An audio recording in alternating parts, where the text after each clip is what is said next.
Мен сіздерге бір айтайын, жаштардың оңолуысы илимде, аялдардың оңолуысы үйде, еркектердің оңолуысы мечітте, бұзықлардың оңолуысы түрмеде дейді алымдар. Бұл аялдардың оңолуысы ал үйде болады. Аял сыртта қанша жүрсе, ошоға жараша бұзылады, бұл біліп қойыңыз. Бұзылу дегендері сөзсіз зына қылып, арақ ішіп кетеді деп атқан жерім жоқ. Дүниеге болған açкөздік, үй бүлеге болған қайдыгерлік, талалағанға адаттанғаны, анан ар кандай жамандыққа қауылып қалғаны, чекесінен бір қайсыңыз бірісін айтып бітем мен. Ошон үчүн иншалла еркек да эгерде мечитке келбей турган болсо, дүниенин аркасынан кууп жүрө турган болсо, еркек бузулат алдага. Ошон үчүн ар биринин оңолуу чөйрөсү бар. Жаштардын бардыгын илимге киргизели. Балдарыбызды, кыздарыбызды, эркектерибизди алхамдулилlah тияк-бияктардан жаман жерде жүрбөй, мечит менен байланышсын. Алланын үйү менен. Үйдөгүлөр болсо алхамдулилlah бала чака үйдүн куту. Үйдүн булар болсо, булар үйдүн очогу болот, аял заты. Алхамдулилlah эркектен алып келгендерди үнөмдөп, балдарды жакшы тарбиялап, турайм, совсем эле көчөгө чыкпай койсун деп аткан жерибиз жок. Күйөөсү менен чыгып келсин, сейилдеп келсин. Машалла, умрага барып келсин, ажыга барып келсин, даватка чыгып келсин, туган уруктарга барсын жакшылык жамандыгына.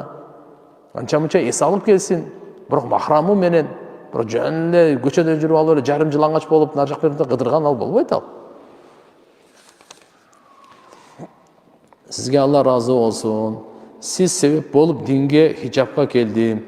Сиз 2018-жылдары муфтиятта иштеп жүргөндө сиздин колуңуздан Куран алганмын. Азыр Алланын каалоосу менен сиз себеп болуп Куранды бүтүп хафизалык ижаза алдым. Алла даражаңызды эки дүйнөдө бийик кылсын, Алла разы болсун. Машалла.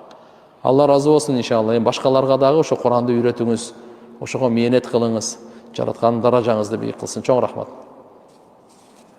Биз ажырашып калганбыз. 3 уулум бар. Атасына бербей эле койсом туура болобу? Мага Жумабай кызы Ыкыбал дуа кылып коюңузчу. Адал эмгек менен балдарымды багайынчы. Алла разы болсун сизден. Урматтуу карындашым, мындайда мен эжемди билбейм, кандай болсоңуз дагы мусулман айым. Мына 3 уулум бар деп атпайсызбы? Атасына бербей койсом бул шариатка туура келбейт бул. Бул атаныкы, все равно бол. Куда каласа багып, туура мындай капалы, мындай капа болгон эмелериңер бар чыгар. Бирок шариаттыга карай турган болсоңуз, бул балдарды бакканга ата милдеттүү. Мейли эгерде бакпай атса, сиз аракет кылып атасыз, Алла разы болсун. Бирок жолугам десе, учурашам десе, тыйганга толук акыңар жок. Каратып кое бериңиз. Бул дүйнө ушундай дүйнө, бүгүн бар, эртеге жок. Эрте кыямат күнү атасынын аты менен чакырылат. Кандай болгон чакта да өлгөндө деле атасынын аты менен коюлат. Ошон үчүн иншалла карап туруп, атанын белинен кандай болсо дагы ата, жаман болобу, балай болобу, все равно ата. Ошон үчүн наоборот сиз акылдуулук кылыңыз. Акылдуулук кылып, атаңар болот.